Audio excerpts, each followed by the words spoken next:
আজকের এই ভিডিওতে আমরা প্ল্যানেট হাল্ক কমিককে এক্সপ্লেন করতে চলেছি এবং এই স্টোরিকে আমরা ডিটেইলসে জানবো। এই কমিকটি আসলে টোটাল 14টি ইস্যুতে রিলিজ হয়েছিল, কিন্তু আমরা এই কমিকটিকে দুটো ভিডিওর মাধ্যমেই কভার করব। চলুন এবার এই কমিকের কাহিনীকে জানা যাক। কাহিনীর শুরুতে আমরা একটি স্পেসশিপকে দেখতে পাই, যেটি আসলে মহাকাশের মধ্যে ট্রাভেল করছিল এবং এই স্পেসশিপের মধ্যে ছিল হাল্ক, যে পুরোপুরিভাবেই এর মধ্যে বন্ধ ছিল। তখনই হাল্ক একটি ভিডিও মেসেজকে দেখতে পায়, যার মধ্যে সে মিস্টার ফ্যান্টাস্টিক, আয়রন ম্যান এবং ডক্টর স্ট্রেঞ্জকে দেখতে পায়। ভিডিও মেসেজের মধ্যে মিস্টার ফ্যান্টাস্টিক হাল্ককে বলতে থাকে, হাল্ক তুমি হলে আমার বন্ধু এবং তুমি সবসময় আমার বন্ধু থাকবে, কিন্তু আমাদের দুনিয়ার জন্য তুমি হলে একটি বিপদ। এই জন্য আমি আয়রন ম্যান, ডক্টর স্ট্রেঞ্জ এবং ব্ল্যাক বোল্টের সাথে এসে আমরা সিদ্ধান্ত নিয়েছি যে তোমাকে দূরের কোনো প্ল্যানেটের মধ্যে পাঠিয়ে দেব। ওই প্ল্যানেটটি এমন একটি প্ল্যানেট হবে যেখানে শুধুমাত্র গাছপালাই থাকবে, যাতে তুমি ওই জায়গার মধ্যে পৌঁছে গিয়ে কাউকেও না ইনজেক্ট করতে পারো,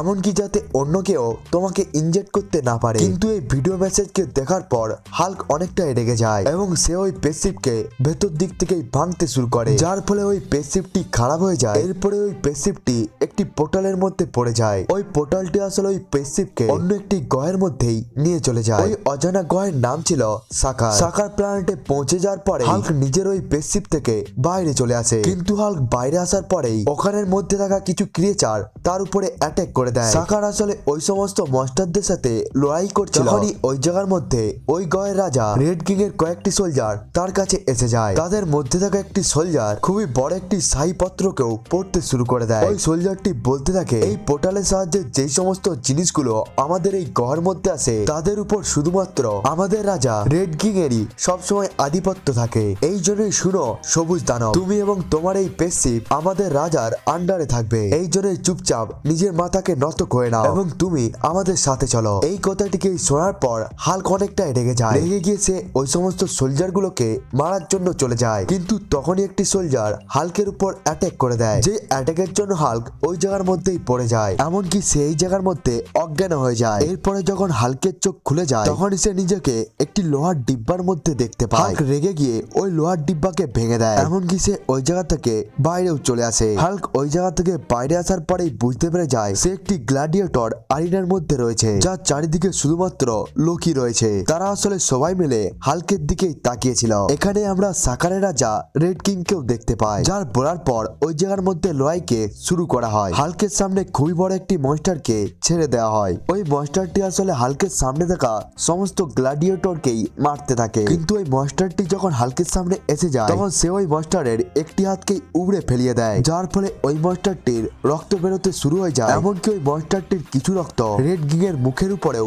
পড়ে যায়। এরপরে হাল্ক ওই মনস্টারটিকে হারিয়ে দেয়। কিছুক্ষণ পরেই হাল্কের সামনে মিক চলে আসে। এই কাহিনীর মধ্যে আমরা মিক এবং কর্ড দুজনকেই দেখতে পাই। এদের দুজনকে আমরা থর র্যাগনারক মুভির মধ্যে দেখেছিলাম, কিন্তু মুভির মধ্যে এই দুটো মনস্টারই থরের বন্ধু ছিল, কিন্তু কমিকের মধ্যে তারা দুজনেই হাল্কের সাথী ছিল। হাল্কের সামনে এসে মিক বলতে থাকে, তুমি শান্ত হয়ে যাও, আমরা জিতে গিয়েছি, এই জন্যই রেড কিং আমাদেরকে মুক্ত করে দিবে, এখন আমরা সবাই স্বাধীন হয়ে যাব। এই কথাকে শোনার পর হাল্ক মিককে বলতে থাকে, বলো কে আসলে রেড কিং। এরপরে মিক রেড কিং এর দিকে ইশারা করে। সে হাল্ককে দেখাতে থাকে সেই হলো red king. Hulk red king কে দেখার পরেই তার উপর অ্যাটাক করে দেয়, কিন্তু তখনই রেড কিং এর গার্ড কায়রা হাল্কের উপর অ্যাটাক করে হাল্ককে নিচে ফেলিয়ে দেয়। এরপরে কায়রা হাল্ককে মারার জন্য তার দিকে যেতে থাকে, কিন্তু তখনই রেড কিং তাকে থামিয়ে নেয়। সে বলতে থাকে, আমি তো একে একাই দেখে নেব। এরপরে রেড কিং নিজের আর্মারকে পরে নেয় এবং হাল্কের সাথে লড়াই করার জন্য সে তার সামনে এসে যায়। রেড কিং বলতে থাকে, গুলাম, আমি তো এখনই তোকে স্বাধীন করতে চলেছিলাম, কিন্তু তুমি আমাকে মারার চেষ্টা করেছ, এই জন্য আমি তোমাকে শুধুমাত্র দুটোই রাস্তা দিচ্ছি, হয় আমার কাছে মাথা নত করে দাও, না হলে তুমি মারা যাও। এই কথাকে শোনার পর হাল্ক খুবই রেগে যায় এবং সে নিজের পাশে থাকা হাতিয়ারকে তুলে নিয়ে তার উপর অ্যাটাক করে দেয়, কিন্তু রেড কিং হাল্কের ওই অ্যাটাক থেকে বেঁচে যায়, যার ফলে তাদের দুজনের মধ্যেই খুবই একটি ভয়ানক লড়াই চলতে থাকে। কিন্তু অনেকক্ষণ ধরে লড়াই চলার পর হাল্ক নিজের হাতিয়ারকে ব্যবহার করে সে রেড কিং এর মুখকে চিরে দেয়। রেড কিং এই কাজটিকে দেখে খুবই অবাক হয়ে যায়, কারণ এর থেকে আগে তার সাথে কেউ এমনটা করতে পারেনি। এরপরে হাল্ক যখন রেড কিং এর উপর দ্বিতীয় অ্যাটাক করতে যাচ্ছিল তখনই কায়রা মাঝখানে এসে হাল্কের অ্যাটাককে থামিয়ে দেয়। এরপরে হাল্ক এবং কায়রা একে অপরের সাথে লড়াই করার জন্য সামনাসামনি এসে যায়। তখনই রেড কিং হাল্কের উপর পেছন দিক থেকে অ্যাটাক করে দেয়, যার ফলে হাল্ক ওই জায়গার মধ্যেই অজ্ঞান হয়ে পড়ে যায়। এখানেই রেড কিং এর একটি সোলজার রেড কিংকে বলতে থাকে, এই সবুজ দানব সবার সামনেই আপনার রক্তকে বাইরে বার করেছে,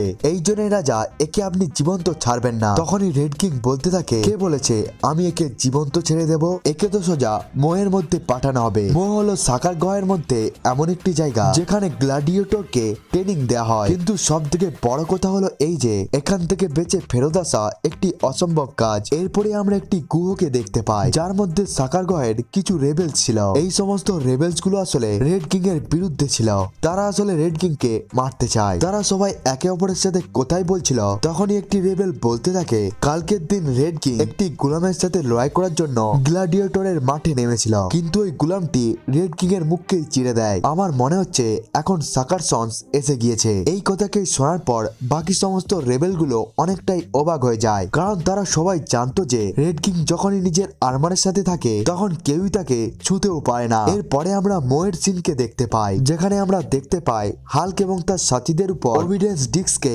লাগিয়ে দেওয়া হয়েছে, যাতে তারা ওখানে সমস্ত সোলজারের অর্ডারকে ফলো করে। এখানেই কিছু পরে প্রাইমার ওয়ান্ডার্স চলে আসে, যে নিজেকে ওই জায়গার হেড বলতে থাকে। সে বলতে থাকে, তোমরা যদি আমার কথাকে না শুনে থাকো তাহলে আমি এই ওবিডিয়েন্স ডিস্ককে ব্যবহার করে তোমাদের মাইন্ডকে পুরোপুরি ভাবে জ্বালিয়ে দেব, কিন্তু তোমরা যদি আমার কথাকে শুনে থাকো তাহলে আমি তোমাদেরকে মুক্ত করে দেব। সে বলতে থাকে, তোমাদের মধ্যে 14 জন রয়েছে, এই জন্যই তোমরা এখন একে অপরের সাথে লড়াই করো। ওই লড়াইটি আসলে তখনই বন্ধ হয়ে যাবে যখন তোমাদের মধ্যে অর্ধেক জন মারা যাবে, অর্থাৎ ওখানে শুধুমাত্র 7 জনই বেঁচে থাকবে। এরপরে তারা সবাই একে অপরের সাথে লড়াই করতে শুরু করে, যার ফলে ওই লড়াইয়ের মধ্যে 7 জন মারা যায়। এরপরে প্রাইমার্স ওয়ান্স তাদেরকে থেমে যাওয়ার জন্য বলে দেয়, খুবই ভালো, এখন শুধুমাত্র 7 জনই বেঁচে রয়েছে, আজকের জন্য এতটাই যথেষ্ট, কালকে আবার নতুন একটি লড়াই হবে। এরপরে হাল্ক এবং তার 6টি সাথীকে একটি জেলের মধ্যে বন্দি করে দেওয়া হয়। এর পরের দিন তাদেরকে আবার অনেকগুলো চ্যালেঞ্জের সম্মুখীন হতে হয়। প্রথমে তারা সবাই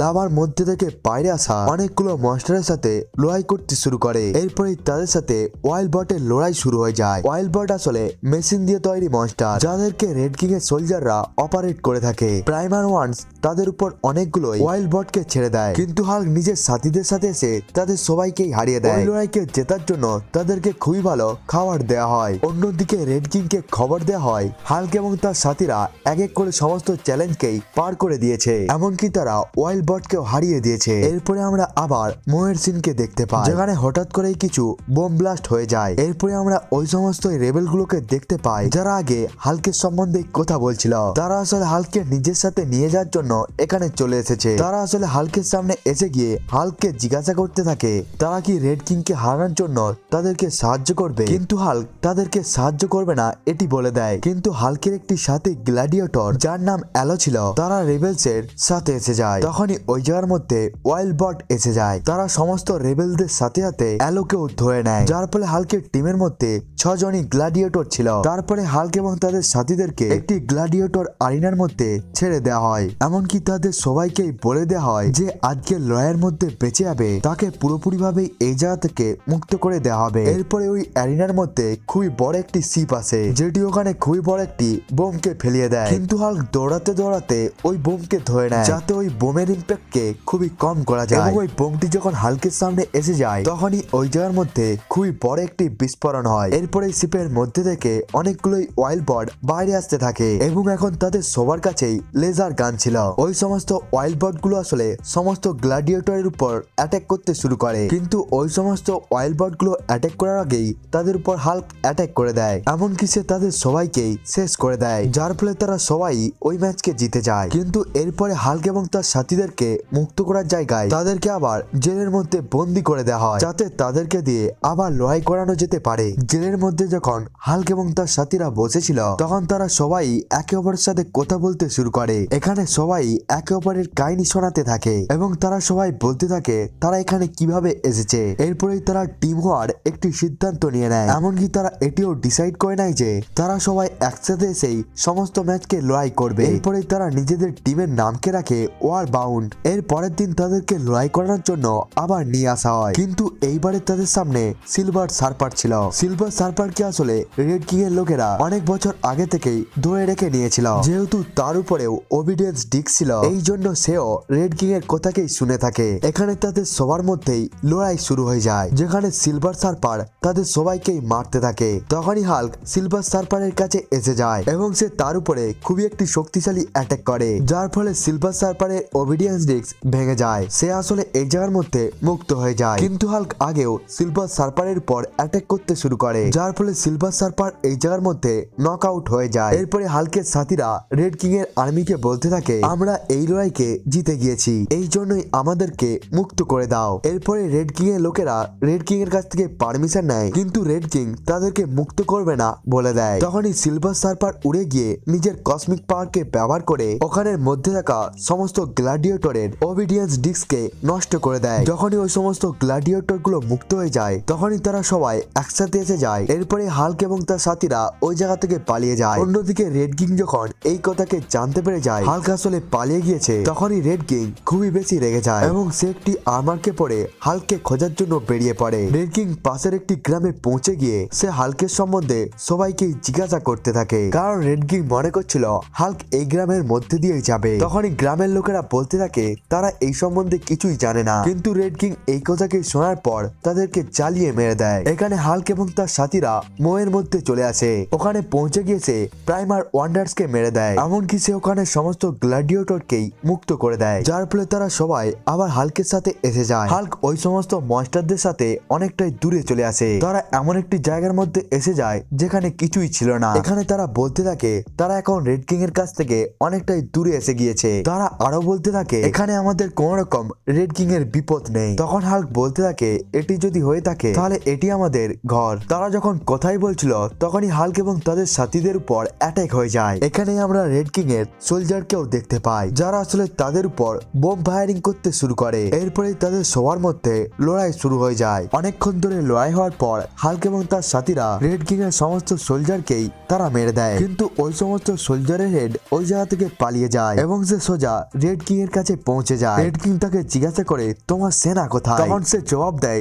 ওই সবুজ দানব সবাইকেই মেরে দিয়েছে। তখনই রেড কিং জোরে জোরে চেল্লিয়ে বলতে থাকে একটি সাধারণ গোলাম সবাইকেই মেরে দিয়েছে। তখনই ওই আর্মির লোকটি বলতে থাকে ওই সবুজ দানব কোন রকম সাধারণ গোলাম নয়, বরং সে হলো সাকার সান। এই কথাকে শোনার পর রেড কিং রেগে গিয়ে তাকে জীবন্ত মেরে দেয়। এর পরের দিন সকাল হয়ে যায়, যেখানে আমরা হাল্ক এবং তার সাথীদেরকে দেখতে পাই। তারা বলতে থাকে হাল্ক তুমি হলে আমাদের সবার হিরো, আমরা সবাই একসাথে এসে তোমার সাথে রেড কিং এর সাথে লড়াই করছি এবং আগেও আমরা তাদের সাথে লড়াই করব। এই জন্যই এটি হলো ঠিক সময় রেড কিং এর উপর অ্যাটাক করে তার সিংহাসনকে নিয়ে নেওয়ার। এটিকে শোনার পর হাল্ক বলতে থাকে তাহলে যাও তোমরা তার সাথে লড়াই করো, কিন্তু আমি তোমাদের সাথে যাব না, আমাকে একাই ছেড়ে দাও, কারণ আমি শান্তি চাই। হাল্ক এখানে কেন তাদের সাহায্য করতে চায় না এবং হাল্ক কেনই বা রেড কিং এর সাথে লড়াই করতে চায় না? হাল্ক কি রেড কিং এর সাথে লড়াই করে পুরো সাকারের লোককেই স্বাধীন করতে পারবে, নাকি হাল্ক তাদেরকে এই অবস্থার মধ্যেই ছেড়ে দিবে? আপনারাও যদি এই সমস্ত প্রশ্নের উত্তরকে জানতে চান তাহলে